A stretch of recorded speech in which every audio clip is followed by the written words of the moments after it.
Now हमने ये बात देख ली थी कि अगर हमारे पास इक्वेशन है a1x plus b1y plus c1 is equal to 0 and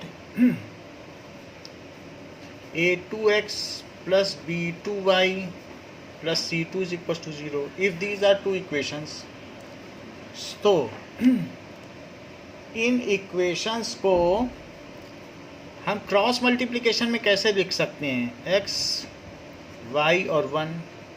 यहाँ क्या लिखना होगा? b1 c1 a1 b1 और फिर क्या लिखना पड़ेगा? b2 c2 a2 b2। अच्छा, इसके बाद फिर इनका अरेंजमेंट कैसा होगा? इससे इसकी मल्टीप्लाई, इससे इसकी, इससे इसका और इससे इसका, इससे इसका मल्टीप्लिकेशन, इससे इसका मल्टीप्लिकेशन। तो x के नीचे क्या लिखा जाएगा? b1 c2 और माइनस b2 c1। y के नीचे क्या लिखा जाएगा? c1 a2 minus a2 c1। 1 के नीचे क्या लिखा जाएगा? a1 b2 minus a2 b1।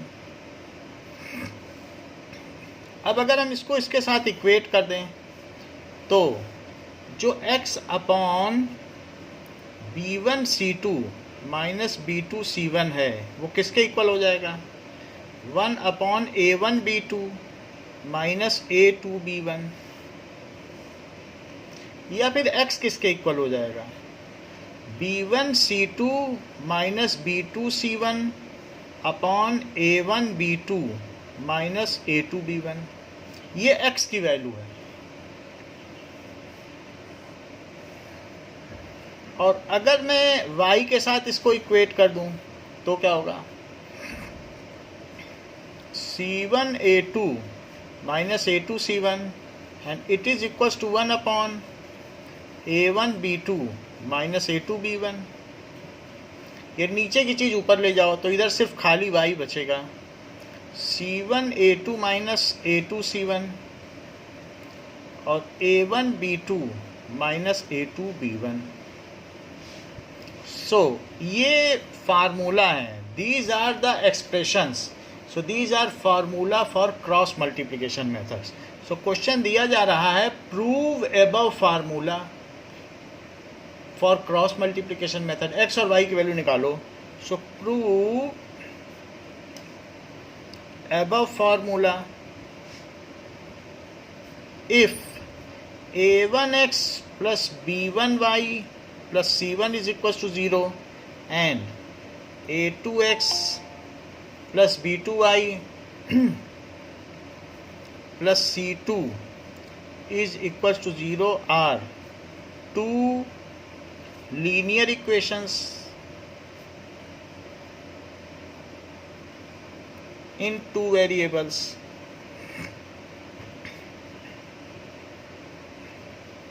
ये तो हमारे पास जो दो इक्वेशन हैं इनसे हमको ये लाना है।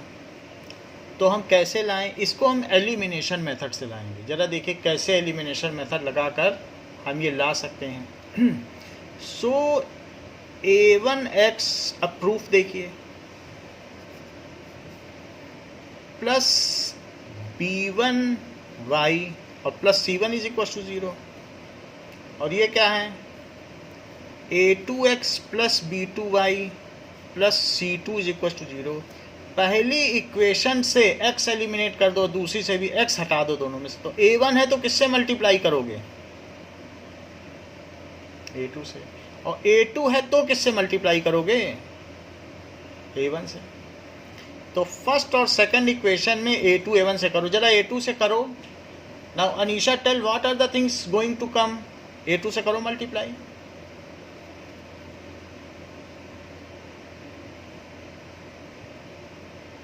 Am I Audible?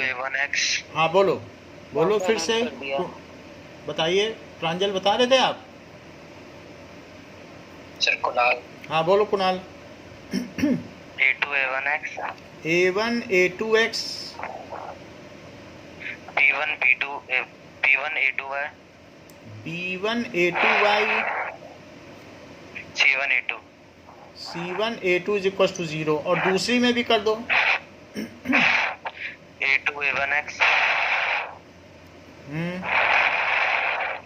Plus B1 हाँ सॉरी B2 A1 है B2 A1Y हाँ, C2 A1 C2 A1 is equal to 0। Okay okay, if your voice is not coming, then keep on listening. If such cases are there, you can continue by getting connected. Okay, there is no issue Anisha.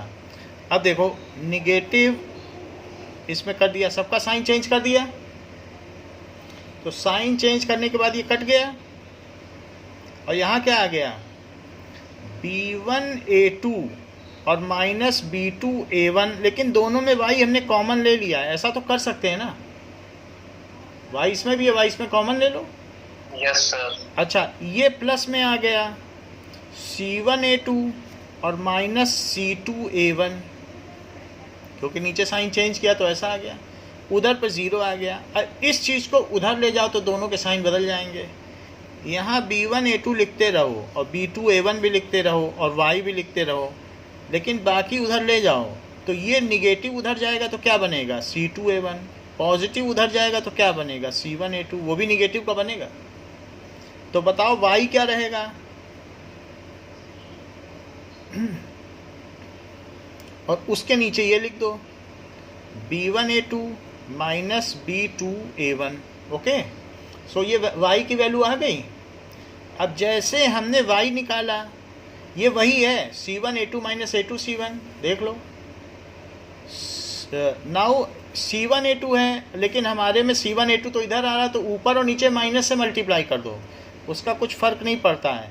तो ऊपर और नीचे negative से multiply कर दोगे तो जो चीज़ वहाँ पे है वही आ जाएगी, -1 से यहाँ, -1 से यहाँ, तो C1A2 प्लस हो जाएगा और C2A1 क्या हो जाएगा, और इसी तरीके से नीचे की चीज़ भी क्या हो जाएगी B2A1, और ये जो प्लस था वो क्या हो जाएगा,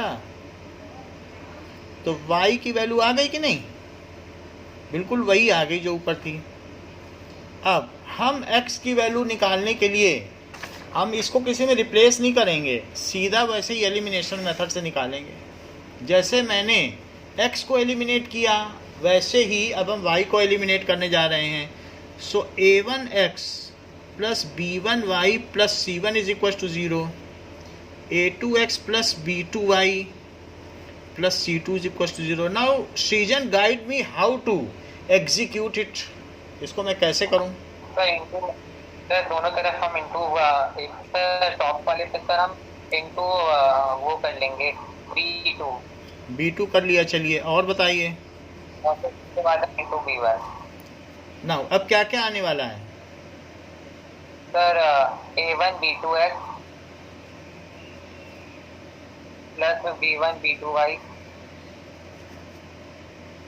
plus C1 B2 is equal to 0। और तो सेकंड में sir A2 B1x plus B2 B1y plus C2 B1। Okay, अब साइन चेंज कर दो सबके, तो ये तो कैंसिल हो गया, यहाँ क्या बचा A1 B2 minus A2 B1, अब दोनों में ही x था तो मैंने बाहर ले लिया x। यहाँ क्या बचा C1 B2 प्लस का बचा, C2 B1 निगेटिव का बचा, इन दोनों को उधर ले जाओ,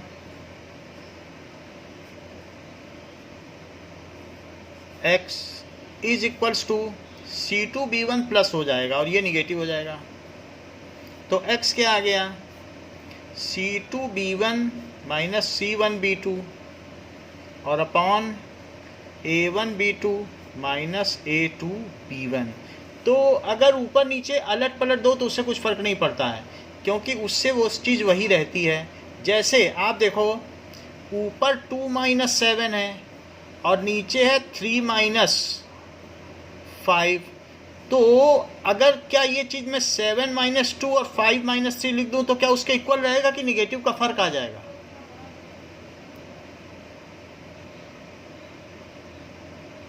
सर फर्क आ जाएगा। चेक कर लें, ऊपर -5 है और नीचे -2, सर सेम रहेगा, और इधर 5 है और इधर 2, तो क्या फर्क आया? No sir. तो दोनों में अगर पलट भी दोगे तो कोई फर्क नहीं आएगा। -1 से आप मल्टीप्लाई कर दो। मान लीजिए कोई चीज़ नहीं मेल खाती है, तो बुक में मैं x की वैल्यू देख लेता हूँ, उसमें B1 C2 लिखा है, बिल्कुल यही लिखा है, तो इसमें मल्टीप्लाई करने की ज़रूरत नहीं थी, तो इसलिए y में करना पड़ गया। उससे कुछ फ़र्क नहीं पड़ता है, या दोनों एक्सप्रेशन में ये पहले लिख दो वो बाद में, वो तो -1 से मल्टीप्लिकेशन है ऊपर नीचे। सो इस तरीके से अगर कभी आपसे डिडक्शन पूछा जाएगा इस फार्मूले का तो इसी तरीके से होगा। अब प्रवीण ने पूछा था क्या, एक क्वेश्चन पूछा है, now we will do example 14। From a bus stand in Bangalore we buy 2 tickets to Malleshwaram and 3 tickets to Yeshwanthpur. Malleshwaram और यशवंतपुर बेंगलोर के आसपास ही हैं, करीब 2 घंटे के रास्ते पर हैं। तो इसकी कॉस्ट दी है, so let cost of 1 ticket to Malleshwaram. अभी भी कुछ लोग रुपीज़ को ओल्ड फॉन्ट में लिखते हैं, तो ओल्ड फॉन्ट में नहीं लिखना चाहिए। सो ₹X, ओके, और cost of 1 ticket to Yeshwanthpur, it is equals to ₹Y। इतनी बात हो गई। अब देखो हिमांशु, आपका पोजीशन काफ़ी पीछे आता है, तब भी आप इतना लेट ज्वाइन करते हैं। You afford to join so late, इतना आप अफोर्ड कर लेते हो? ठीक है, ये रिस्क आप ले रहे हो, ये बड़ी बात है। So we all praise your risk. So अब बताया गया कि 2 टिकट्स टू मल्लेश्वरम और 3 टिकट्स टू यशवंतपुर, इसकी टोटल कॉस्ट कितनी आई है? That is 46. It is according to question. And 3 tickets to Malleshwaram and 5 tickets to Yashwantpur. It is coming 74. तो कह रहा है कि मल्लेश्वरम के टिकट का कीमत बताओ, कितना किराया है मल्लेश्वरम का और यशवंतपुर का। तो हम क्रॉस मल्टीप्लिकेशन करेंगे। नाउ अब इसको पहले A1x + B1y + C1 में कर लेंगे।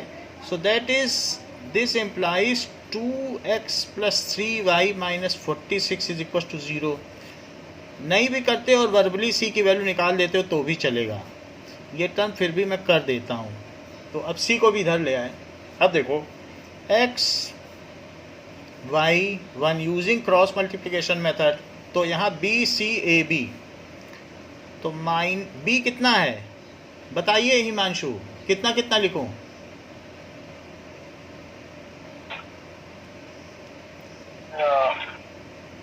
बोलो। A1 है 2। हाँ चलिए, इतना तो आपने ठीक बताया, इतना ठीक है। प्रांजल बताओ। Yes sir. क्या क्या लिखूं नीचे? सर B1, बोलिए, वैल्यू बताते जाइए। वैल्यू बता दो। हाँ सर 3y। अब चलिए, आपने तो अच्छा बता दिया। आयुष, मैं बताऊं? Yes sir. या आयुष बताओ। सर 3। हाँ, और -46 और सर 2 और 3। ठीक है, नेक्स्ट। सर नीचे 5। हाँ -74 3 फिर 5। तो ये हमने वैल्यू डाल दी। BCAB करके डाला जाता है, तो पहले B फिर C फिर A और B। अब देखो इसके आगे अब इनका क्रॉस मल्टीप्लाई होगा, तिर्यक गुणन विधि, क्रॉस मल्टीप्लिकेशन मेथड। अब देखिए x के नीचे मैं क्या लिखूं आयुष? 3 × 74 करो। Yes sir. तो 3 × 4 = 12, 3 × 7 = 21, तो ये आ गया। और माइनस में क्या लिख दूं? 5 से मल्टीप्लाई करो। 5 6 जा 30, 5 4 जा 20, 230 लेकिन वो भी किसका आएगा? माइनस माइनस का आ गया। आगे y के नीचे क्या लिखा जाएगा? मल्टीप्लाई करो, पहले नीचे वाले से फिर ऊपर वाले से। 3 से करो, 3 6 जा 18, 3 4 जा 138। अच्छा, -138। अब इसमें 2 से करो तो 148। 148, वो भी निगेटिव का आएगा। अच्छा, 1 के नीचे बताइए क्या क्या लिखूं? 10 2 5 10 -9। हाँ, अब ये चीज़ आ गई x अपॉन -222 और प्लस 230।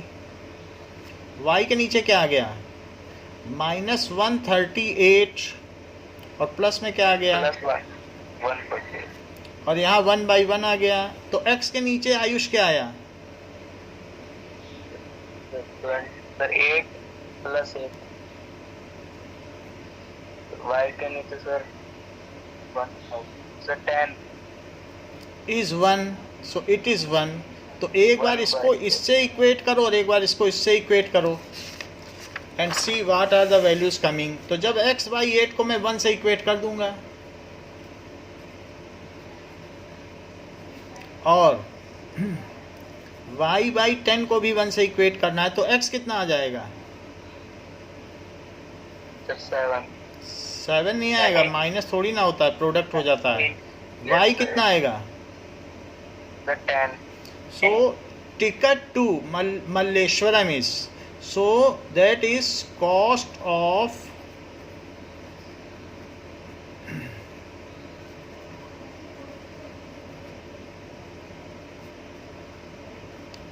is rupees x। बोलो।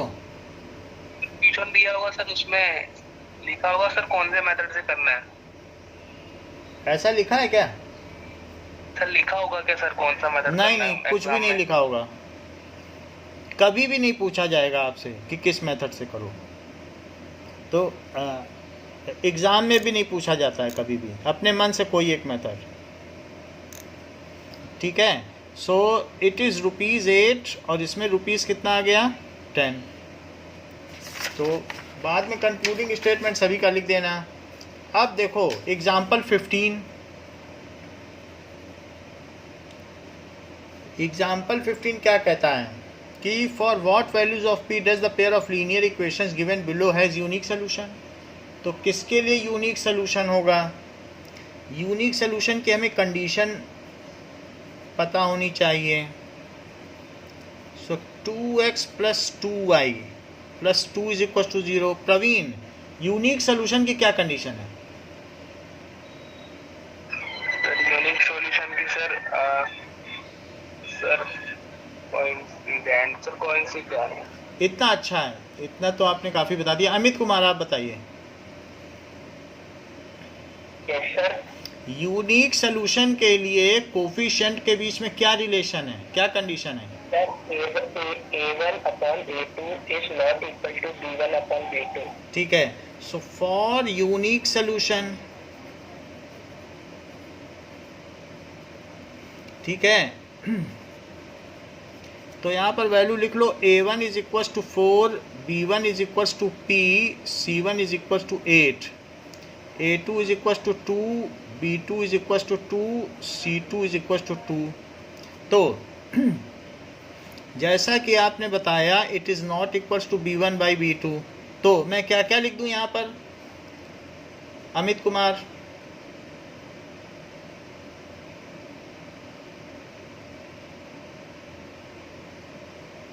प्रांजल, क्या क्या लिखूं? Yes sir. बोलो। Sir 4x upon 2x। इतना ठीक है। आयुष बताओ। सर मैं बताऊं? आप x तो छोड़ ही नहीं रहे, x से ऐसा चिपके हैं। प्रांजल बोलो। सर 4 अपॉन 2 हाँ is not equal to p upon 2। जबकि मैंने आपके लिए ये सारे कोफिशिएंट्स लिखे हैं, तब भी आप x नहीं छोड़ने को तैयार हैं। सो इट इज़ 2 आ गया। So 2 is not equals to p by 2। अब इस 2 को ऊपर ले जाओ। So 4 is not equal to p, for all real values, ठीक है, for all real values of p other than 4, p को बस 4 नहीं होना चाहिए, फिर p चाहे कुछ भी हो जाए। अगर p 4 हो गया तो इसका और इसका रेशो सेम हो जाएगा और इसका डिफरेंट हो जाएगा, क्योंकि इसका 4/2 4/2, 2 is equal to 2 is not equal to C1/C2। फिर बात गलत हो जाएगी, तब तो पैरेलल लाइंस हो जाएंगी। अगर 4 रख के देख लो, 4/2 is equal to 4/2 is not equal to 8/2, तब तो पैरेलल लाइन हो जाएंगी। तो वो कह रहा है 4 ना हो, 4 हो गया तो नहीं काटेंगी, तब पैरेलल हो जाएंगी, अब 4 ना हो तो काट देंगी। तो हमको तो यूनिक सोल्यूशन चाहिए, हमको तो काटना चाहिए। सो p को बस 4 नहीं होना चाहिए, बाकी कुछ भी मर्जी 100 होले, 6 होले, 8 होले, 9 होले, हर एक केस में a1/a2 is not equal to b1/b2। तो for all values of p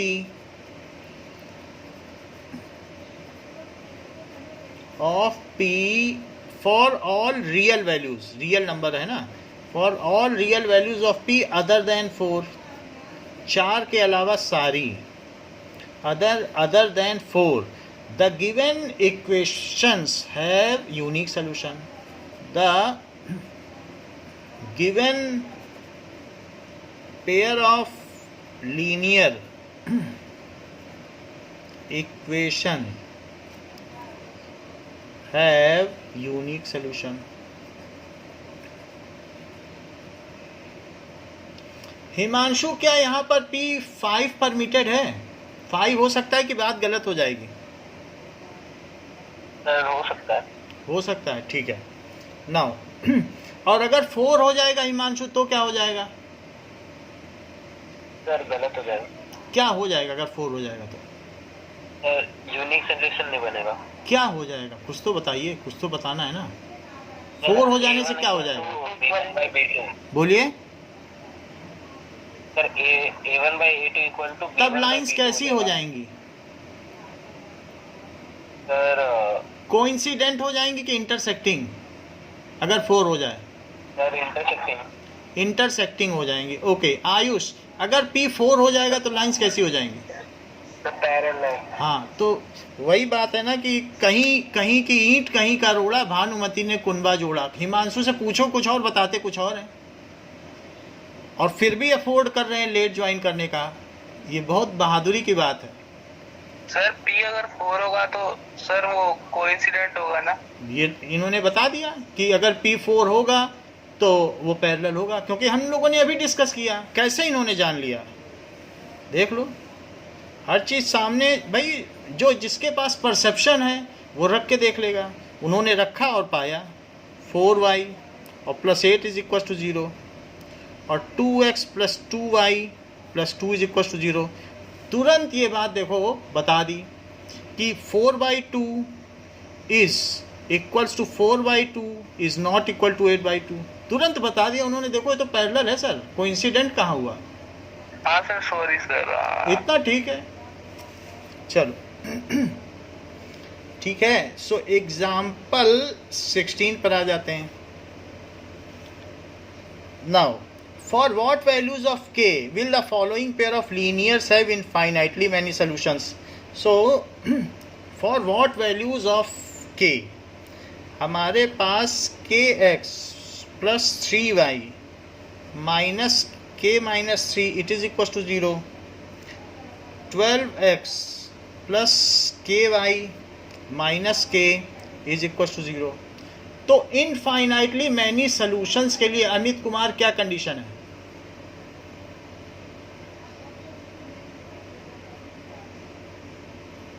okay Yash, Yash बताइए। Sir a1/a2 equal to b1/b2 is equal to c1/c2 is equal to c1/c2 इस कंडीशन फॉर। सर आपने c के नीचे बोलो सर, आपने c के नीचे 2 नहीं लिखा। चेक कर लेता हूँ 2 कहाँ है। हाँ, इस condition for infinitely many solution. So अब इसमें वैल्यू पुट करो तो यश बताइए क्या क्या पुट कर दूं, कहाँ कहाँ पे? सर के एक्स वाई। अच्छा चलो प्रांजल कोई बताने दो, हो सकता है प्रांजल बता दे। बताओ, वो भी एक्स नहीं छोड़ रहे हैं, यश भी। प्रांजल आप हेल्प करो। सर मैं बता रहा हूँ सर, सॉरी सर। हाँ। K by sir 12 plus 3 equal to 3 by k. हाँ sir minus 3 by k. Minus, ठीक है ऐसे ही बोलो ब्रैकेट के साथ, अपॉन माइनस के। बोलो सही है? माइनस के। तो negative negative Yes, cut sir. जाएगा, निगेटिव तो यहीं काट दो। अब इसमें आप क्या करिए कि सभी में तो के है, किसी को किसी से भी इक्वेट कर दो, यहाँ कुछ फ़र्क नहीं पड़ता। तो इसलिए एक बार इसको इससे इक्वेट कर दो, एक बार इसको इससे इक्वेट कर दो, क्योंकि किसी को किसी से भी इक्वेट कर दो। अब फ़र्क तो पड़ता नहीं, सब में के है, कोई नॉन वैल्यू तो है नहीं। तो इसलिए एक बार जब इसको इससे इक्वेट करोगे तो क्या आएगा बताओ? k by 12 is equals to 3 by k. तो के माइनस 3। इतना ठीक है, इसको ऊपर ले जाओ तो क्या हो जाएगा? के स्क्वायर होगा। यस सर, के स्क्वायर इज इक्वल्स टू 36। तो k की वैल्यू क्या आ जाएगी? 36 बाई 2। वो सब तो अच्छा है, सीजन बताएं क्या आएगी k की वैल्यू? सर 6 आएगी। सर ये आ जाएगा सर, 6 आ जाएगा। कितना? अच्छा, तो और कोई है? अनीशा है क्या? Yes sir. बेटा बोलो क्या आएगी k की वैल्यू? ये सही बताया, प्लस माइनस कभी ना छोड़ना। तो मेरी वॉइस आ रही है? हाँ, प्लस माइनस 6 आई, कितनी आ गई? Plus minus 6। अब जरा देखो, इनको इक्वेट करो। तो समझ में नहीं आया सर। देखो कभी भी अगर k स्क्वायर 36 है तो मैं इसमें 6 डाल दूं और उसका स्क्वायर कर दूं तो क्या 36 आ जाएगा? बोलो। Yes sir. और एक कहता है नहीं मैं तो -6 डालता हूं और देखो उससे भी 36 आ जाएगा। सृजन बोल रहे हम तो -6 डालेंगे, देखना 36 आ जाएगा। तो क्या सृजन झूठ बोल रहे हैं? No sir. सृजन की भी बात सही है और इसके अलावा कुणाल की भी बात सही। वो 6 कह रहे हैं कि 6 से आ जाएगा, एक कह रहा है -6। तो जब भी स्क्वायर रूट निकाला जाता है तो प्लस और माइनस दोनों की संभावना रहती है। किसी भी अगर बोलिए बोलिए एक बार फिर से बोलिए, हु स्क्वायर इज दिस? मैं उसको क्लियर कर दूंगा।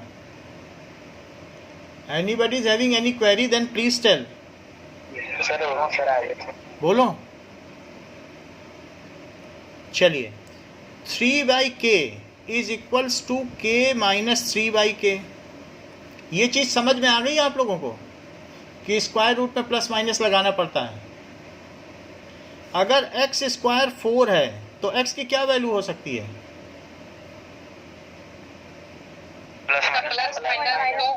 Plus minus 2। प्लस भी होगी माइनस भी होगी, नहीं तो रख के देख लेना -2, उससे भी सेटिस्फाई होता है। ठीक है, 9th में चल जाता था, 10th में नहीं चलेगा। 10th में दोनों लेना पड़ता, नहीं तो नंबर कटते हैं।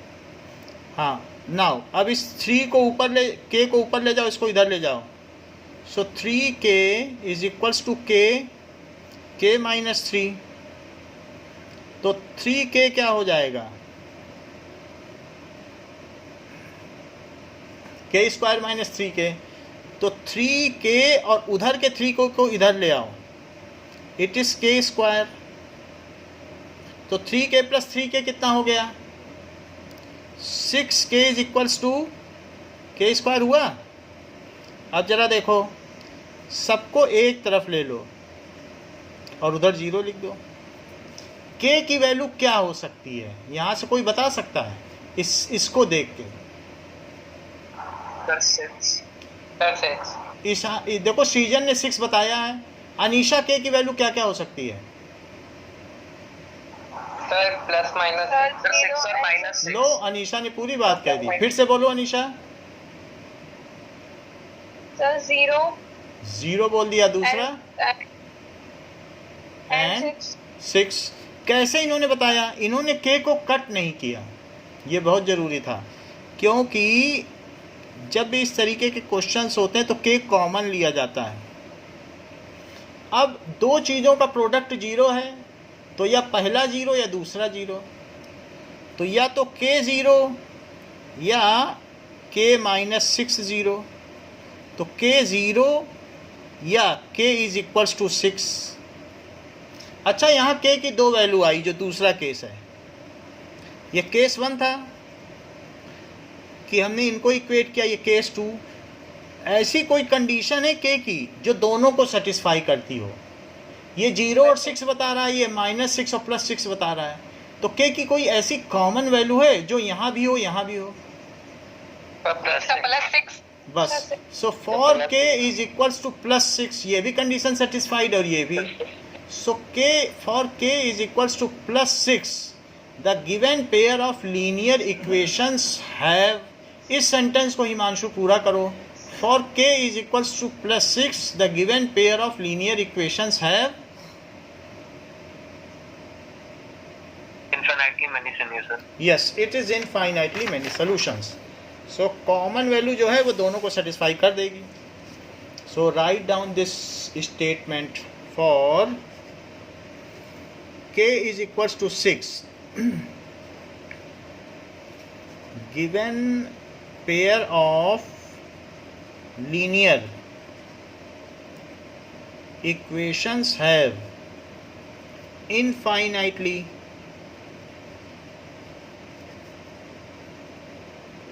many solutions। अब देखो नेक्स्ट क्वेश्चन आते हैं सेकंड का 2। एक्सरसाइज में आ जाओ, एक्सरसाइज 3.5 सेकंड क्वेश्चन का सेकंड पार्ट देखो, ठीक है। ये किसने पूछा है? Okay okay, just hold for 1 minute.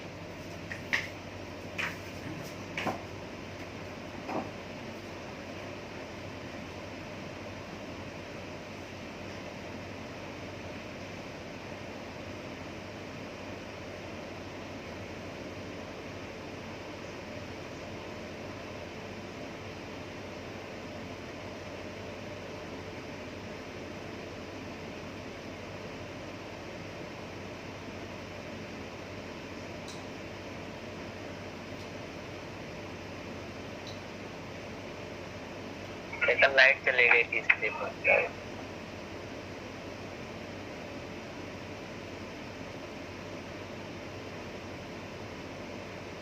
वही उस दिन जब लाइट गई थी तो कहाँ तक पड़ा गया था? क्या उस दिन लाइट अरे सेकंड का फर्स्ट ही कराया था, सेकंड हुआ नहीं था, लाइट चली गई थी बीच में, हो गया था। अरे रुक जा यश, रुक जा। नाउ आंसर बताएगा। इसका सेकंड पार्ट अब हम लोग देखते हैं। सर सेकंड हो गया।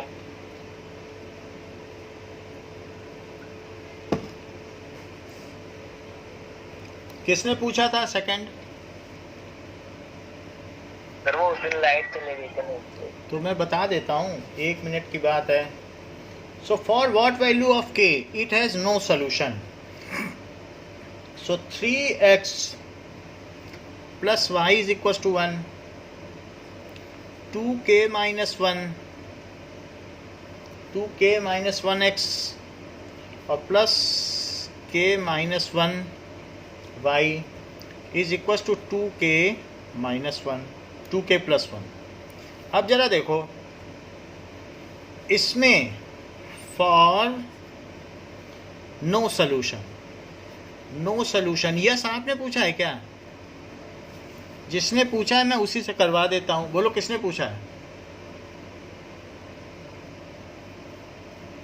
ओके, नाउ कुणाल इसको कंप्लीट करवाओ। फॉर नो सोल्यूशन क्या कंडीशन है?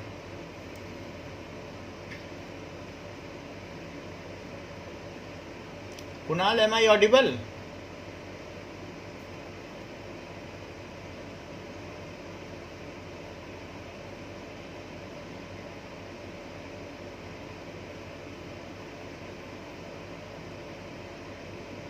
नहीं आता, तभी तो बोल रहा है, बोल रहा हो गया।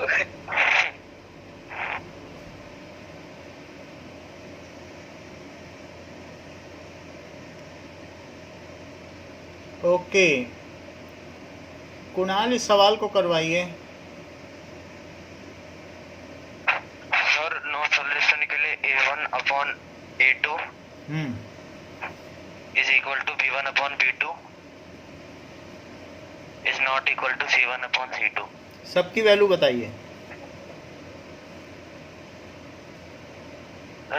3 upon 2k minus 1,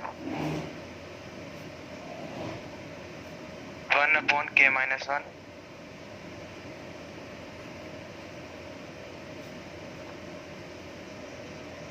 minus 1 upon common ले लो सर 2k प्लस 1। अच्छा बताया है। अब इन दोनों का माइनस हटा दिया। Yes sir. एक बार इसको इससे इक्वेट कर दो और एक बार इसको इससे इक्वेट कर दो। बोलो बात समझ में आई? Yes sir. तो लिखो 3 upon 2k minus 1 is 1 upon k minus 1। 3 into k minus 1 is equals to 2k minus 1। So 3k minus 3 is 2k minus 1. So 3k minus 2k is minus 1 plus 3. That is k is equals to 2. अब देखो इसको इसके equate करो तो 1 upon k minus 1 is not equal to 1 upon 2k plus 1। इसको यहाँ ले जाओ, इसको यहाँ ले जाओ, ऊपर ले जाओ। So 2k plus 1 is not equal to k minus 1। k को एक तरफ ले आओ, माइनस 1 और वो भी 1 इधर ले आओ, तो k is not equal to minus 2। तो ऐसी कौन सी k की वैल्यू है जो इसको भी सेटिस्फाई करे और इसको भी? Sir k is equals to 2। क्योंकि k अगर 2 के इक्वल हो जाएगा तो अपने आप माइनस 2 के इक्वल नहीं होगा। So for k is equals to 2 given pair of linear equations have no solution. बोलो बात समझ में आ गई जिसका डाउट था? Yes sir.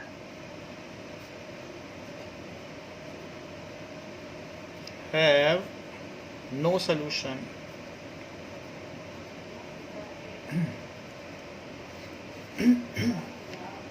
अब देखो नेक्स्ट क्वेश्चन क्या है।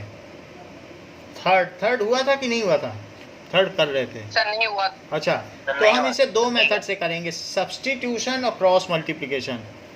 8x plus 5y is equal to 9 and 3x plus 2y it is equal to 4। तो फर्स्ट इक्वेशन है, ये सेकंड इक्वेशन है। सेकंड इक्वेशन में 2y सबसे आसान लग रहा है। 4 माइनस 3x कर लो, 3x को उधर ले जाओ, तो y कितना हुआ? 4 minus 3x by 2। इसको किस में डाल दोगे? Equation 1। चलिए, Equation 1। So 8x plus 5y is equal to 9। ये पूरी की पूरी वैल्यू जहाँ पे y है वहाँ डाल दो। So that is 8x plus 5 4 minus 3x by 2 is equal to 9। ये चीज़ हो गई। अब इसका एलसीएम ले लो, तो एलसीएम लोगे तो यहाँ 2 है और यहाँ 1 लगा दो, तो 1 से 2 में डिवाइड किया 2 हुआ, 2 से ऊपर मल्टीप्लाई कर दो तो 16x। बाकी 2 से 2 में डिवाइड करो तो 1 ही बचा, तो ऊपर ऊपर का रह जाएगा। तो 5 4 minus 3x it is equal to 9। Now 16x plus 20 minus 15x और 2 उधर चला जाएगा। 2 उधर चला जाएगा तो क्या हो जाएगा? 18 मल्टीप्लाई हो जाएगा। 16x में से 15x चला गया तो क्या बचा? 1x। तो बताइए x की वैल्यू कितनी आ गई? 2 नहीं आएगी, -2, क्योंकि -20 उधर जाएगा तो बड़े का साइन रहता है। अब x -2 आ गया और किसी एक में इसको डाल दो। 3x plus 2y is equal to 4, या तो इसमें भी डाल सकते हो, y आ जाएगा, या ऐसे कर लो 3 into -2 plus 2y is equal to 4। तो -6 + 2y = 4। ओके, तो 2y कितना हो गया? 10, ठीक है, तो y कितना हो गया? 5, तो इसका मतलब है कि x = -2, y = 5। लेकिन हमने यहाँ पे गड़बड़ी क्या कर दी? यूजिंग सब्स्टिट्यूशन मेथड नहीं लिखा, तो इससे टीचर को ये क्लियर नहीं हो पाएगा कि हम कौन सा मेथड यूज़ करना चाहते हैं। तो यहाँ लिखना पड़ेगा सर ये क्वेश्चन मतलब सर हम अपनी मर्जी से कोई भी इन दोनों में से कोई एक मेथड से कर सकते हैं, दोनों मेथड से करना है। ऐसे कई क्वेश्चन अगर पूछ लेगा ना वहाँ कि do it by this method and this method and this method, तो आपको तीनों से भी करना है। सो फॉर चेकिंग के लिए वो पूछ सकता है, इसीलिए आना चाहिए। अदरवाइज बहुत मुश्किल है कि वो आपको किसी मेथड के लिए करे। तो अलजेब्राइक क्वेश्चंस में मेथड नहीं पूछता है, लेकिन ऐसे क्वेश्चन में वो कह सकता है इसको क्रॉस मल्टीप्लिकेशन से करो, जिसमें उसने इक्वेशन दे रखी है। अब क्रॉस मल्टीप्लिकेशन मेथड,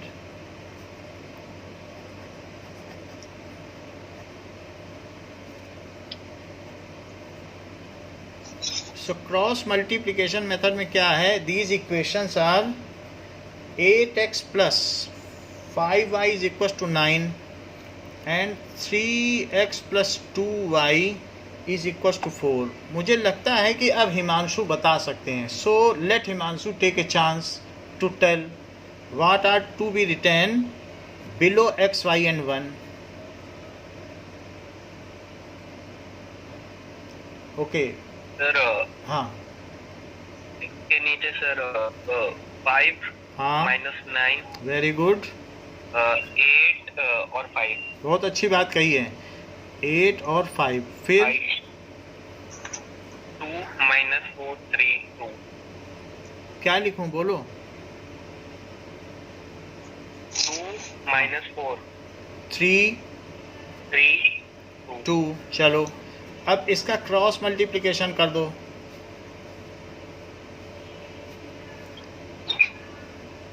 ठीक है, एरो की कंडीशन, एरो की डायरेक्शन देखना, एरो ऐसे ही बनना चाहिए। अब इसके बाद x अपॉन क्या लिखूं? -20 + 18। नहीं, अलग अलग बताना पड़ेगा। पहले वैल्यू सब्स्टिट्यूट की जाती है, डायरेक्टली नहीं लिखा जाता है कभी भी। y के नीचे क्या लिखूं? -27 and -32। 1 के नीचे 16 - 15। चलिए, तो अब x के नीचे क्या आ जाएगा? -20 + 18। y के नीचे -27 + 32 और 1 के नीचे 1। ये स्टेप आप स्किप कर सकते हैं, ये वाला नहीं कर सकते हैं। यहाँ तो आप सीधे कैलकुलेट करके भी लिख सकते हैं, बट मैं समझाने के लिए पूरा लिख रहा हूँ। y के नीचे क्या लिखूँ?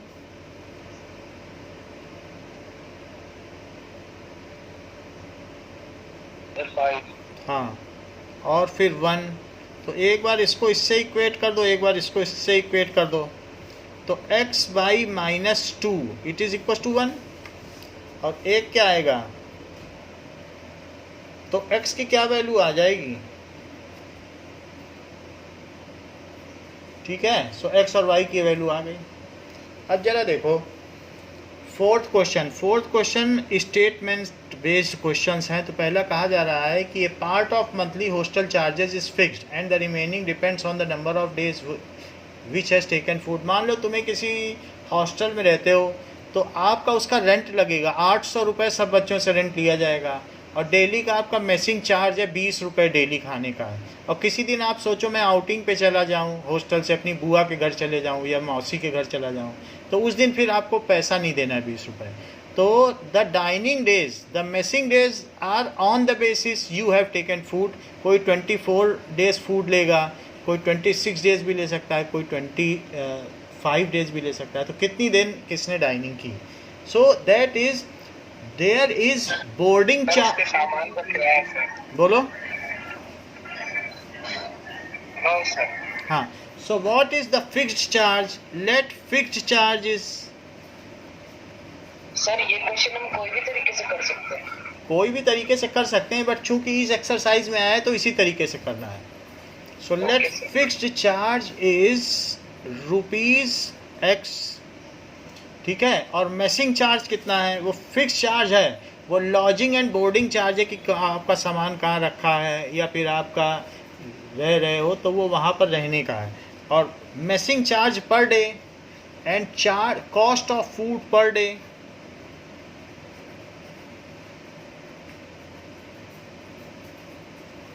It is equals to ₹Y. ये दोनों चीज़ें हैं, ठीक है. Now you can do it any method, but as it is given in 3.5, so use cross multiplication method. And now on the basis of statement, Anisha tell what will be the first equation. A ने 20 दिन तक food लिया है और 1000 रुपये पे किया है, तो क्या चीज़ हो सकती है according to question?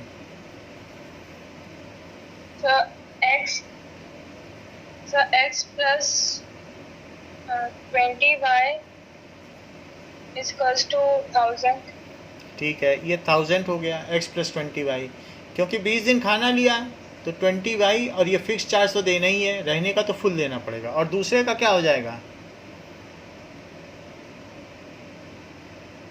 So x plus 26y is equals to 1180. चलिए, अब इसको आप मुझे क्रॉस मल्टीप्लिकेशन मेथड से बताइए, जबकि ये x, y और 1 है. So 20 minus 1000, 1 और 20. हाँ, 26 minus 1180, 1 और 26. चलिए, सो इसको हम लोग क्रॉस मल्टीप्लाई कर दें, एंड ये क्रॉस मल्टीप्लाई हो गया. And what can we write below x? So x upon इसके डिनोमिनेटर में क्या आ जाएगा? तो 20 से मल्टीप्लाई करना पड़ेगा. It is, I think it is not easier. 2 से करो, 0 0 तो लगा देंगे. 2 8 जा 16, 2 1 जा 2 तो 3, और 2 1 जा 2, और 2 0, और साथ में माइनस, और फिर एक माइनस. अब 26 से करो, तो 26 से तो आसान है, ये चीज़ हो गई. ये x के नीचे आ गया. y के नीचे क्या होगा बताओ? So minus 1000 माइनस और ब्रैकेट में माइनस 1180. इस 1 के नीचे 26 माइनस 20. चलो, सो अब ये x के नीचे क्या आ गया? -23600 प्लस 26000. कोई सब्ट्रैक्ट करके किसी के पास पेपर पेन हो तो बता दे ये कितना आ गया. सो माइनस, एक मिनट से मैं करता हूँ.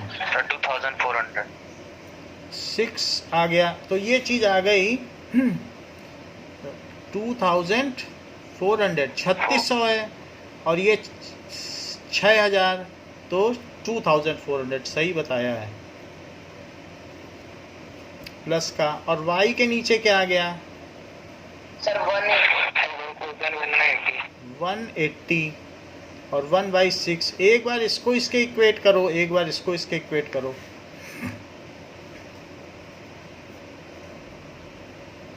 It is 1/6.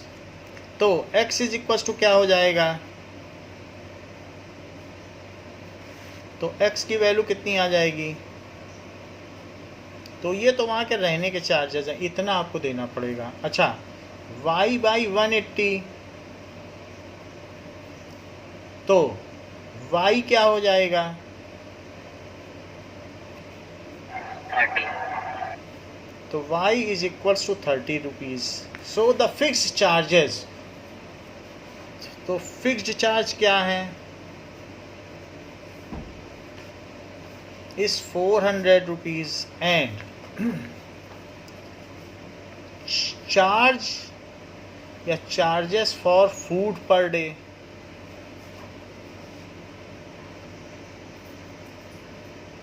तो वो क्या है it is 30 rupees per day तो लिख ही दिया है। नेक्स्ट क्वेश्चन करिए। तो नेक्स्ट क्वेश्चन क्या कह रहा है ए फ्रैक्शन बिकम 1/3 अगर 1 is subtracted from numerator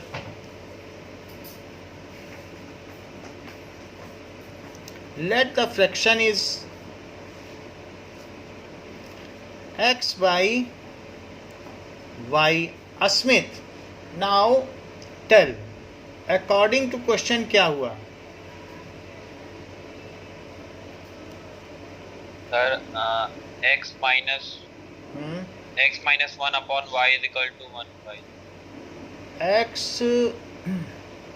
1 is subtracted from numerator, ये ठीक है। x minus y by 1 by y it is equals to 1/3। 3 को ऊपर ले जाएं तो 3x minus 3 हो जाएगा, उधर y हो जाएगा।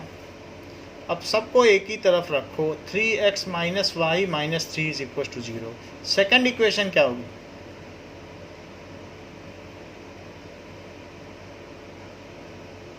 Sir x by y plus 8 is equal to 1/. 1/4 तो 4 से ऊपर मल्टीप्लाई कर दो और यहाँ y प्लस 8 आ जाएगा। सबको एक ही तरफ ले आओ और इस इक्वेशन को इसी के नीचे लिख दो। तो 4x minus y minus 8 is equal to 0। Asmit अब मुझे बताओ कि x, y और z के नीचे मैं क्या क्या लिखूं? यानी यूजिंग क्रॉस मल्टीप्लिकेशन मेथड तो x, y और 1 बोलिए। सर -1 -8 माइनस 8 नहीं रहेगा, ऊपर वाले में बताओ। अच्छा सर -3 एंड सर 3 एंड -1 फिर सर -1 -8 4 -1। ठीक है, अब इनका क्रॉस मल्टीप्लाई तो बताइए x के नीचे क्या आ जाएगा? सर 8 -3 y के नीचे -12 -24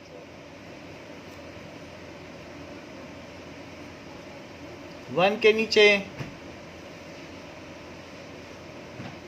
-3 -4। ठीक है, सो x के नीचे आ गया 5।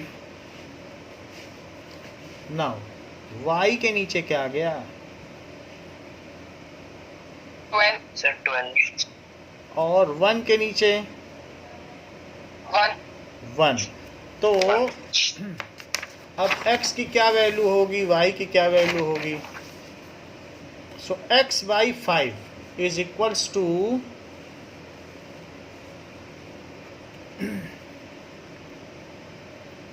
y by 12। y बाई 12 था, yes sir is equal to 1/1। एक बार इससे और एक बार इससे करिए। So x by 5 is equal to 1। So x is equal to 5। y by 12 is equal to 1, तो y इज इक्वल टू 12। तो फ्रैक्शन क्या हो गया?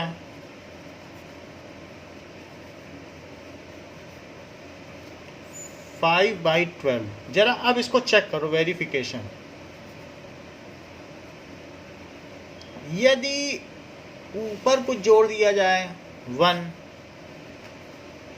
तो ये क्या हो जाएगा? 6/12। क्या ये 1/2 हो जाएगा? तो इन्होंने क्या कहा था? सब्ट्रैक्ट करना है ऊपर से 1। सब्ट्रैक्ट बोला है सर। ओके सब्ट्रैक्ट कर दिया तो 4 हो गया, तो ये 1/3 हो गया। और दूसरा क्या कहता है कि 8 is added to denominator. So 5 by 12 plus 8. Hence verified. तो ये चीज़ वेरीफाई हो गई। अगला क्वेश्चन कहता है कि यश scored 40 marks in a test, getting 3 marks for each right answer and losing 1 mark for each wrong answer.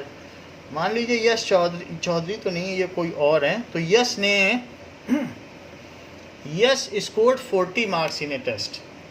3 marks सही का आंसर के लिए मिलते हैं और गलत के लिए कट जाते हैं।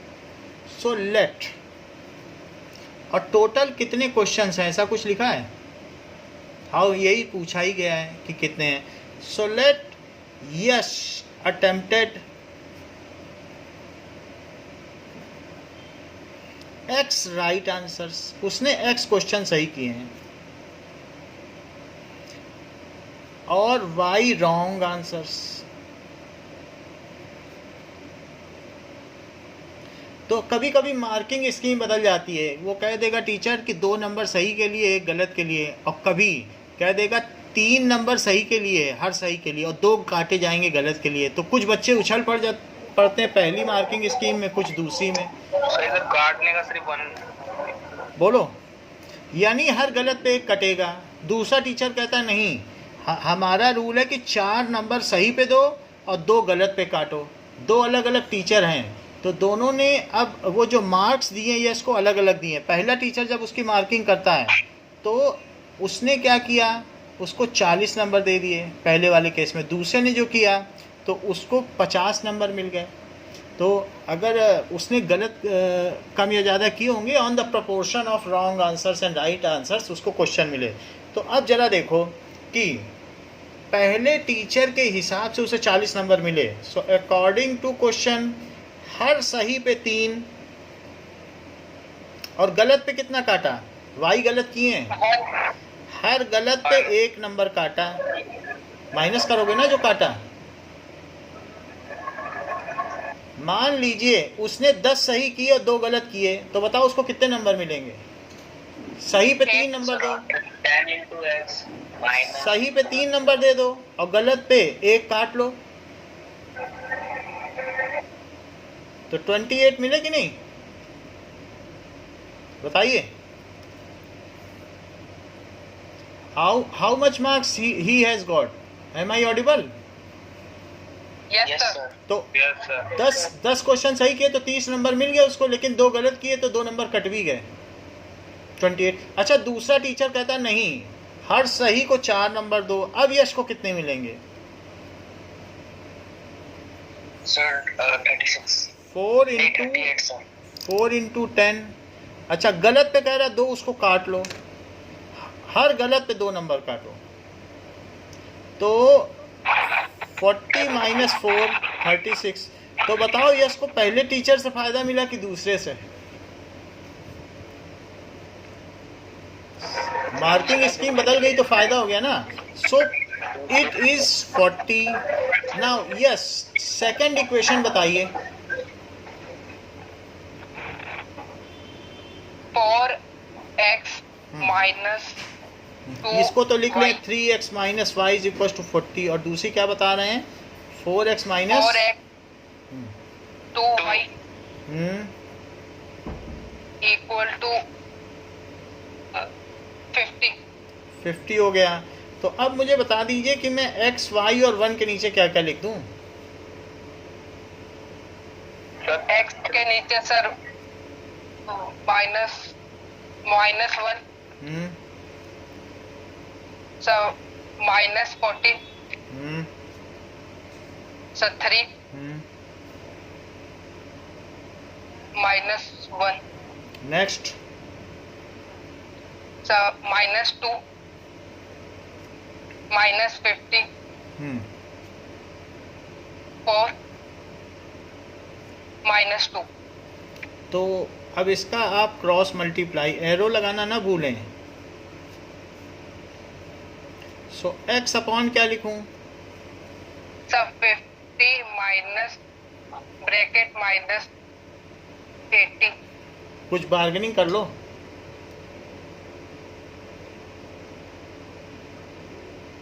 सर 80 चलो y के नीचे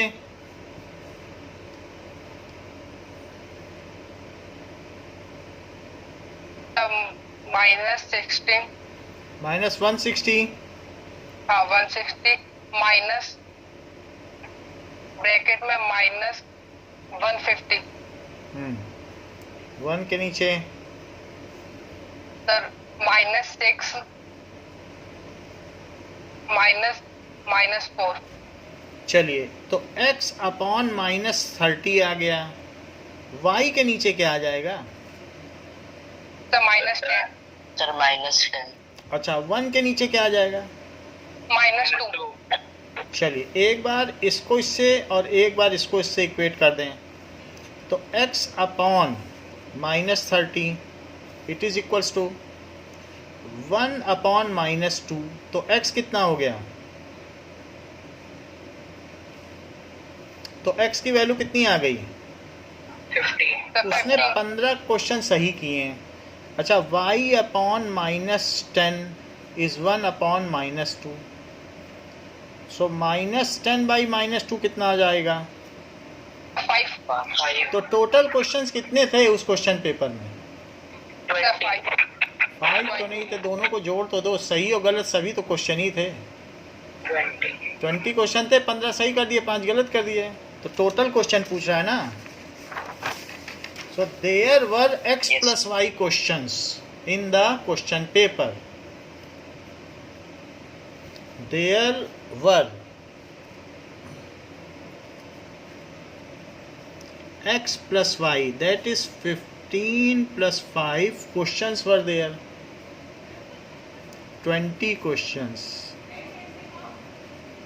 in question paper.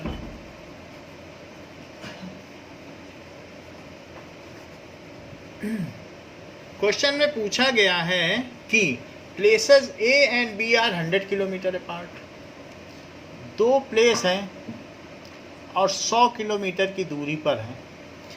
तो जैसे यहाँ से पाली समझो 100 किलोमीटर दूर है, जहाँ से सारी सब्जी आती है, जोधपुर की जितनी भी सब्जी है सब पाली से आती है। तो A and B are 100 kilometre apart.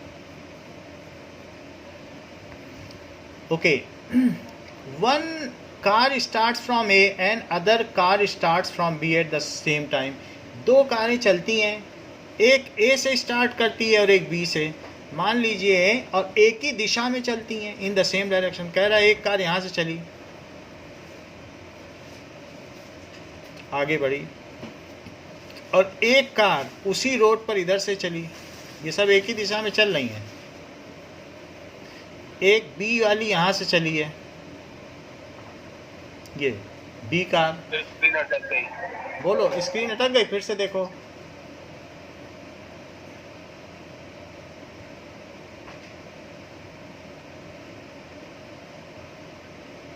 तो हाय नमस्ते, स्क्रीन अटक गई थी। चलिए नाउ अब देखो, दो कारें हैं, एक A से चली एक B से चली। तो अगर ये A कार को B का पीछा करना है, आगे चल के वो उसको कहती है कि हम इसको क्रॉस कर लेंगे, सो मैं इसको बाईपास कर ले जाऊंगी। तो उसके लिए उसे क्या करना चाहिए? ठीक है, सो दे मीट।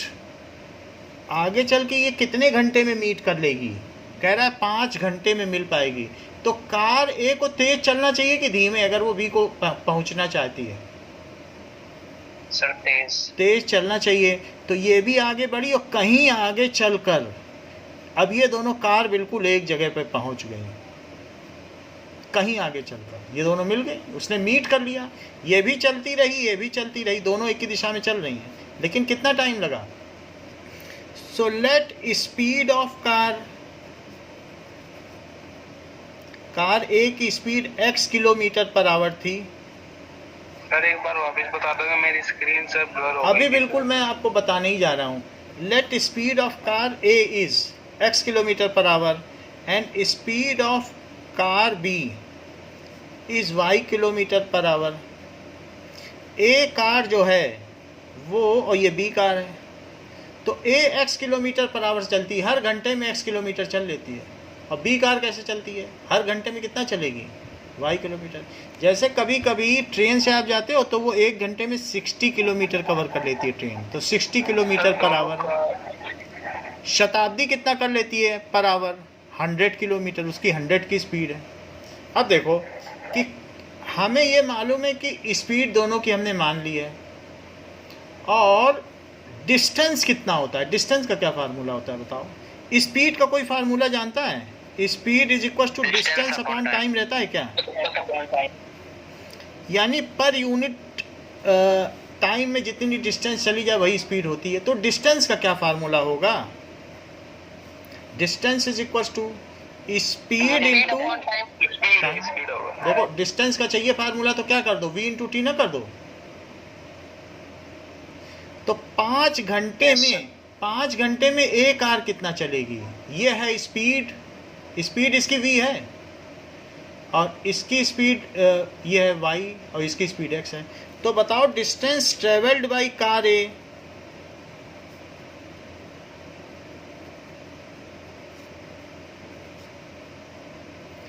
इन 5 आवर, 5 घंटे में यश बताओ ए कार कितना चलेगी, अगर उसकी स्पीड x है और टाइम लगा है 5 घंटे। 5t चेक कर लेते हैं, that is speed into time. बताओ उस ए कार की स्पीड कितनी है, v x kilometre x kilometre पर आवर, और कितने घंटे उसे चलने हैं, 5 सर 5 तो 5 घंटे। क्या आवर से आवर कटा, yes sir और ये कितना आ गया बताइए, 5x किलोमीटर। सिंपली हमने मल्टीप्लाई किया स्पीड इनटू टाइम। okay अच्छा ये बताओ, अगर वो 1 घंटे में x किलोमीटर चलती है तो 5 घंटे में कितना चल लेगी, 5x 2 घंटे में कितना चल लेगी, 2x और 5 घंटे में 5x। भाई जितना चल रही है मल्टीप्लाई कर दो उतने घंटे से, उतना चल लेगी। 60 किलोमीटर 1 घंटे में चलती है तो 5 घंटे में कितना चल लेगी, 300 किलोमीटर चल लेगी। इसी तरीके से डिस्टेंस ट्रेवल्ड बाय कार भी, वो 5 घंटे में कितना चल लेगी, सर 5y किलोमीटर। बोलो 5y किलोमीटर चल लेगी। क्या कोई मुझे बता सकता है इस चित्र को देखते हुए कि ए कार बी कार से कितना ज़्यादा चली, ए ने इतना चला है और बी ने इतना चला है, तो क्या ए ने इतना एक्स्ट्रा चला है, उसको ये डिस्टेंस कवर करनी पड़ी है, इतना पहले एक्स्ट्रा चला है। मान लो ये पूरी डिस्टेंस से चल रहा है और ये इतना चल रहा है, तो ए ने कितना एक्स्ट्रा चला है, इतना तो दोनों ने बराबर चला, लेकिन ए को कितना एक्स्ट्रा चलना पड़ा,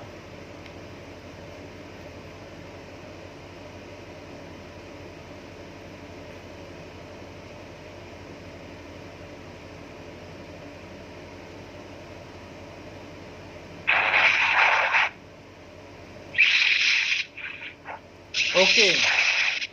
नाउ ये देखिए, ये दोनों कार की पोजीशन है। Am I audible? Yes sir. चलो देखो, बी इतना चल रहा है और ए इतना चल रहा है, इतना तो दोनों चल रहे हैं ना, यस सर। तो ए कितना एक्स्ट्रा चला, इतना एक्स्ट्रा चला, ये कितना है, सर 100 किलोमीटर 100, तो ए को एक्स्ट्रा 100 किलोमीटर चलना पड़ा। तो इस तरीके से अगर आप पीछे के घर में रहते हो और आपको और अपने दोस्त भी जा रहा है आगे, तो उतनी एक्स्ट्रा डिस्टेंस चलनी पड़ेगी जितना वो आगे है, तब तो कवर कर पाओगे। और फिर जितना वो चल रहा है उतना तो आपको भी चलना ही पड़ेगा। वो चलते चलते आगे निकल गया, वो भी चलो, और जितना आगे दोस्त है उतना तो चलना ही पड़ेगा, तब जाके मिल पाओगे। बोलो, है बात? तो अब इसका मतलब क्या हुआ, ए की डिस्टेंस है 5x और बी की डिस्टेंस है 5y, तो मैं क्या लिख दूं कि 5x minus 5y it is equal to 100। A के द्वारा चली गई डिस्टेंस माइनस बी के द्वारा चली गई डिस्टेंस 100 है, क्योंकि ए को 100 ज़्यादा चलना पड़ा। It is distance travelled by A. जैसे आपका और आपके भाई की एज में 2 साल का डिफरेंस है, तो आपकी एज माइनस आपके भाई की एज इज इक्वल टू 2।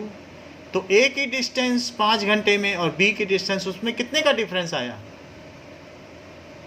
100 का। 100 किलोमीटर। बोलो, इतनी बात क्लियर है?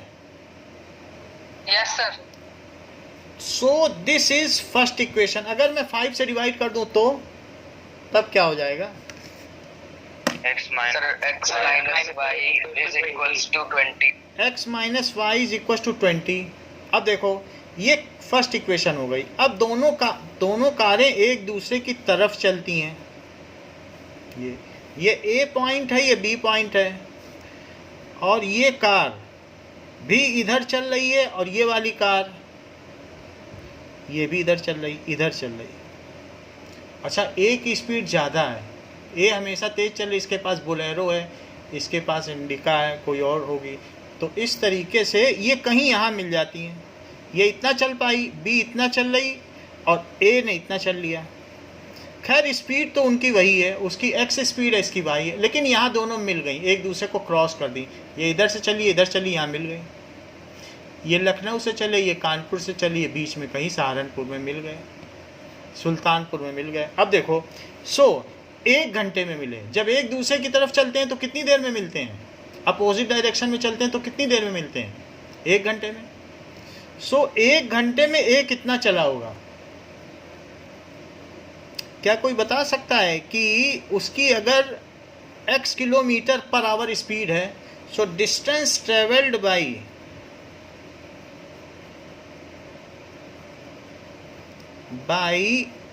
ए कार इन 1 आवर, तो डिस्टेंस का क्या फार्मूला होता है?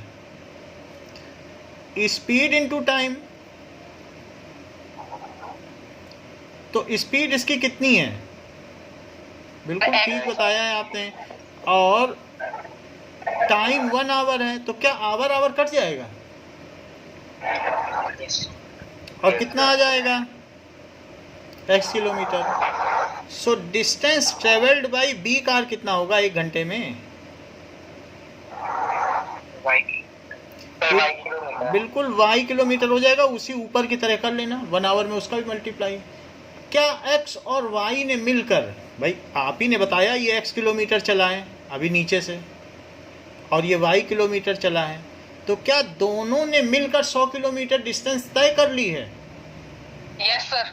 तो इसका मतलब है कि मैं x प्लस वाई को 100 लिख दूं, क्योंकि x चला, ये y चला, तभी तो मिले एक जगह। सो इसका क्या मतलब हुआ कि x plus y is equals to 100। ये हो गया, ये सेकंड इक्वेशन हो गई। इसी के नीचे पहली इक्वेशन लिख लो। वो क्या थी? x minus y is equal to 20। बोलो, यहाँ तक क्लियर है? तो अब ये देखो, दिस इज, ये कौन सा केस है? When move in opposite direction.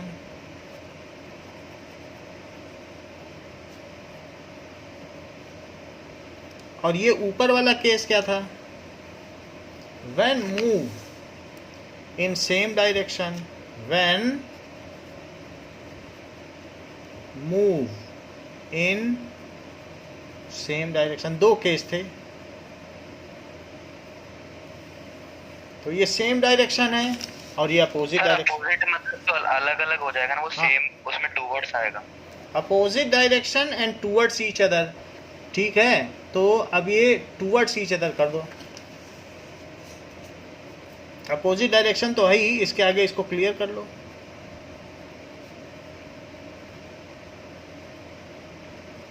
ठीक है, एक नॉर्थ चल रहा है, एक साउथ चल रहा है। अब देखो, तो हमारी 2 इक्वेशन क्या बन गई? अब इस पर क्रॉस मल्टीप्लिकेशन मेथड हमें लगाना है। तो एक लिखिए x, एक लिखिए y और एक लिखिए 1। ओके, नाउ इसके बाद प्रवीण, क्या आप मुझे बता सकते हैं कि कैसे मैं लगाऊं? बताओ, बोलो। सर x 1 और सर -100। -100 ठीक है, और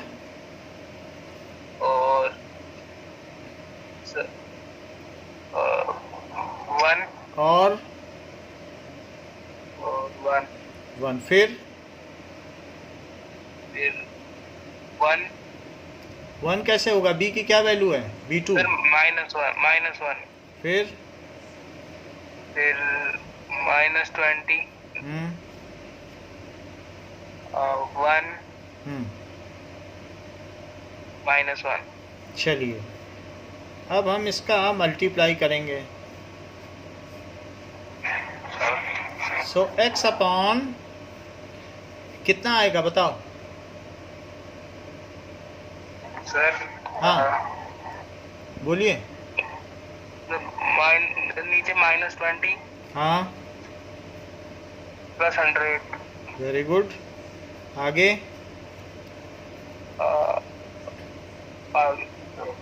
-100 -20 और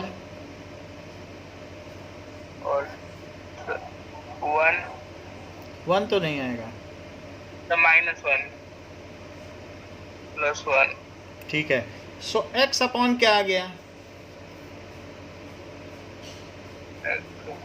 सर एक मिनट -120 -120 हाँ हाँ प्रवीण को बोलने दे, इनका प्लस माइनस थोड़ा ठीक कराना है। y के नीचे क्या आ गया? सर y के नीचे इसमें सर -120 नहीं, और कोई सर बता? 120 चलो कोई बात नहीं। सर -80 हाँ ये चीज आएगी कि नहीं? सो x अपॉन -120 y अपॉन -80 और ये 1 अपॉन -2। एक बार इसको इससे कंपेयर कर लो, एक बार इससे कंपेयर कर लो। सो x upon -120 it is 1 upon -2, तो x क्या हो जाएगा? 60 सो x की वैल्यू 60 आ जाएगी, माइनस माइनस कट जाएगा, 60 किलोमीटर पर आवर। अब यहाँ देखो y upon -80 it is 1 upon -2, तो y कितना आ जाएगा?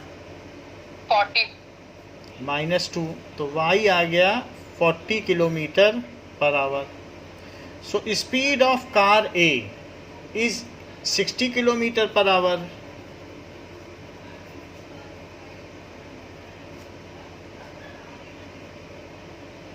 And speed of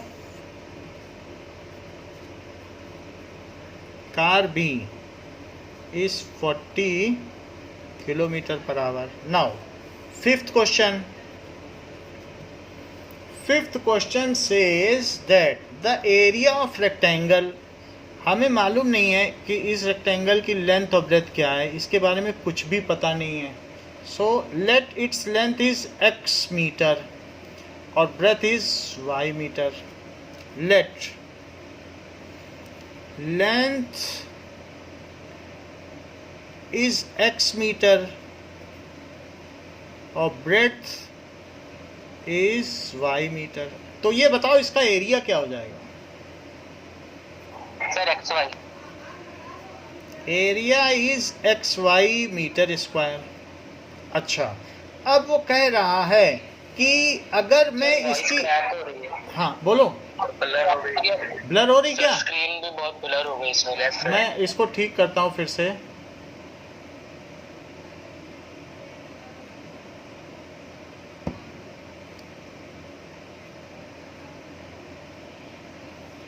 तेरे पास आईफोन है? सही है, मुझे कैसे पता चला? OnePlus ही है। ओके, यहाँ तक सुन लिया था आपने कि इसकी लेंथ x है और ब्रेथ y है यस और इसका एरिया xy है।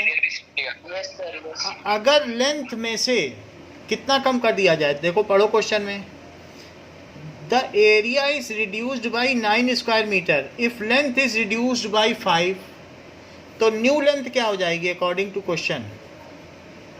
x -3 x -5 ओके, एक बताओ किसकी बात लिखें? x -5 हो जाएगी और न्यू ब्रेथ क्या हो जाएगी? y plus 3 y+3, क्योंकि 3 बढ़ा दिया गया। और न्यू एरिया क्या हो जाएगा? इन दोनों को मल्टीप्लाई कर दो, नया एरिया है x - 5 और y+3, क्योंकि new length into new breadth is new area. तो जो न्यू एरिया आएगा वो कितना है?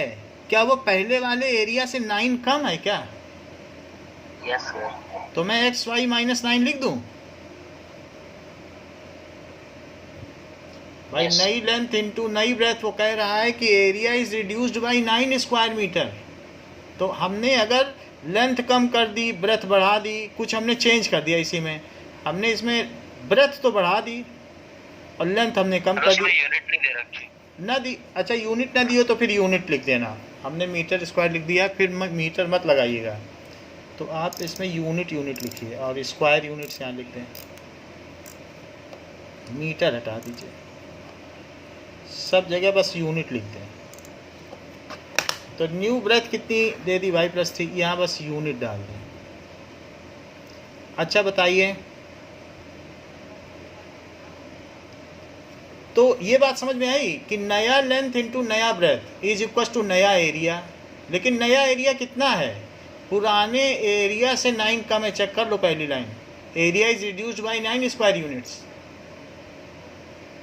समझ में आई? ये देख लो, अगर मैं लेंथ घटा दूं और ब्रेथ बढ़ा दूं, ब्रेथ मैंने बढ़ा दी और लेंथ घटा दी, अब नया एरिया बन गया, लेकिन वो पहले एरिया से कम रहा। अब फिर से क्वेश्चन पढ़ो और नई कंडीशन बताओ क्या है। अगली बारी में क्या कह रहा है? लेंथ को 3 बढ़ाना है और ब्रेथ को 2 बढ़ाना है। ऐसा करने पर एरिया 67 स्क्वायर यूनिट्स बढ़ जाता है। तो ईशान, नई कंडीशन बताओ क्या है? जैसे मैंने ये बनाई ऐसे ही बना दो। हाँ बोलो सर, एक बार रिपीट कीजिए, क्या था x में? क्या सर? मतलब 3 यूनिट्स लेंथ बढ़ा दो और 2 यूनिट्स ब्रेथ बढ़ा दो, दोनों को ही बढ़ा दो। तो एरिया पिछले वाले एरिया से 67 प्लस हो जाता है, बढ़ जाता है 67 स्क्वायर यूनिट्स। सर तो x plus 3 into y plus 2 is equals to xy plus 69। xy और 67 क्यों नहीं? अच्छा सॉरी, अपने मन से 2 बढ़ा देते हो, ये हो गया।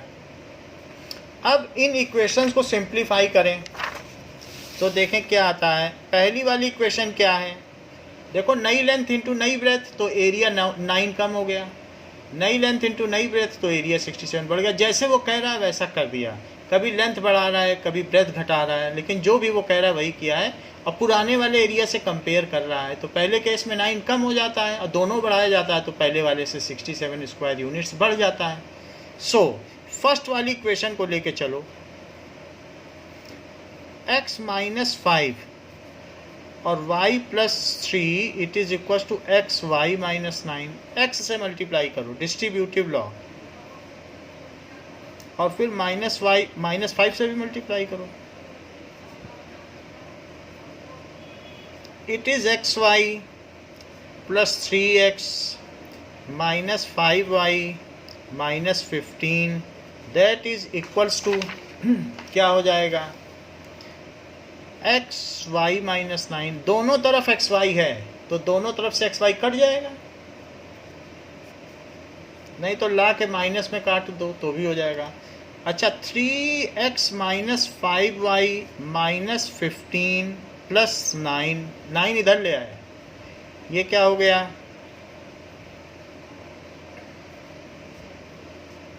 ये फर्स्ट इक्वेशन हो गई। अब सेकंड इक्वेशन लिखिए। सेकंड इक्वेशन क्या है? x + 3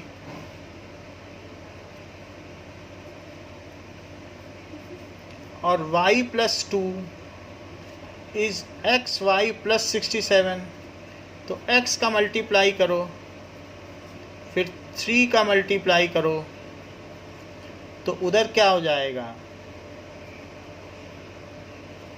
xy + 2x + 3y + 6 is equal to xy + 67।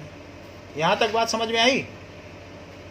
Sir xy को कॉमन लेके भी कर सकते हैं ना? एक्स वाई कहाँ से कॉमन आएगा, दोनों अलग अलग हैं।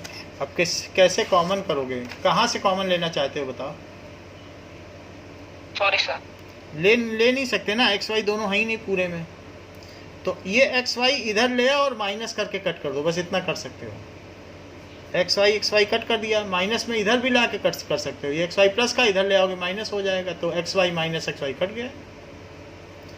तो 2x plus 3y plus 6 minus 67 is equal to 0। 67 इधर ले आए, 2x प्लस 3y और 6 माइनस कर दो इसमें से, तो माइनस का 61 बचेगा। ये सेकंड इक्वेशन बन गई। इसी के नीचे फर्स्ट भी लिख दो, 3x minus 5y minus 6 is equal to 0। ये फर्स्ट इक्वेशन बन गई। ओके, अब हमारे पास ये दो इक्वेशन हो गई हैं। सो प्रांजल मुझे बता दीजिए कि मैं x के नीचे क्या लिखूं, y के नीचे क्या लिखूं और 1 के नीचे क्या लिखूं। सर x के नीचे -5। अच्छा, कुछ लोग ऐसे भी करते हैं, सीधे अपॉन लगा देते हैं। कई बार बुक भी ऐसा करती है और उसको लिख देती है। यहाँ 1 लिख दो। तो क्या लिखा है आपने, बताइए x के नीचे, इसी में से देख के बताओ। 1 पहले वाली को ले रहे हो, कोई बात नहीं है, you can take any one of them, क्योंकि निगेटिव के फर्स्ट। चलो ठीक है, आप -5 लिखवा रहे हो तो -5 और बोलो। और सर C1 है -61। सो -6 ना, ये Yes, sir. अपॉन हटा देते हैं, अपॉन अभी लगाना ठीक नहीं है।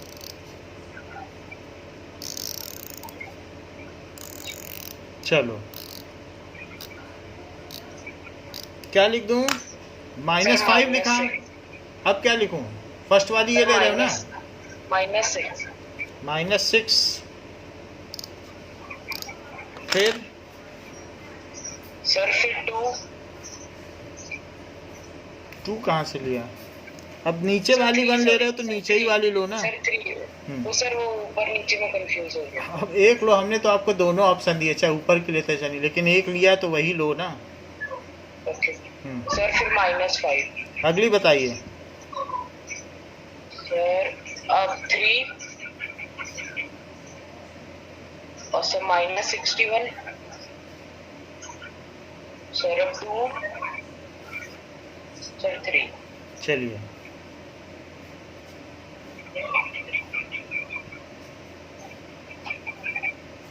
x upon sir 305 minus bracket -18।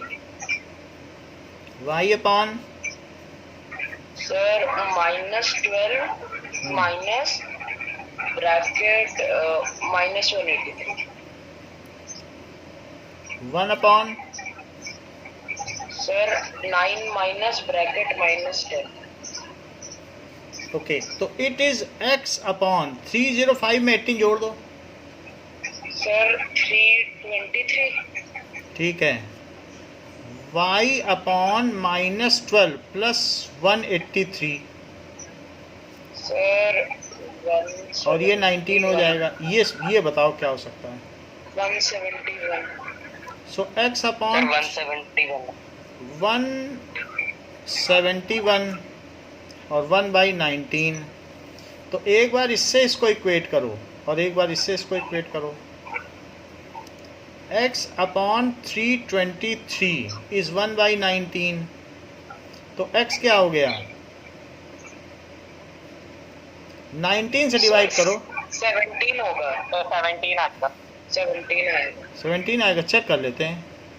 3 2 3 19 1 या 19, तो 3 आ गया और 133। ठीक कह रहे हो, 133।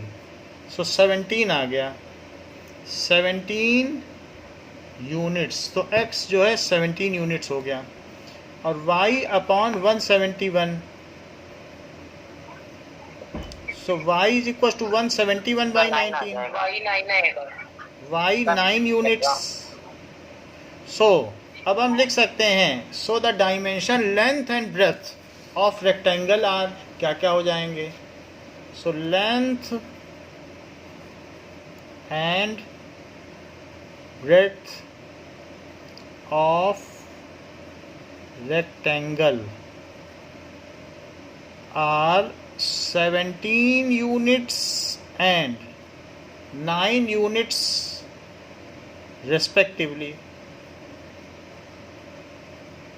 ठीक है, तो ये हमारी एक्सरसाइज ख़त्म हो गई है और आज के लिए इतना ही रखते हैं. नेक्स्ट क्लास में इसके आगे कराएंगे. Thank you for joining. Thank you. Welcome. Thank you, sir.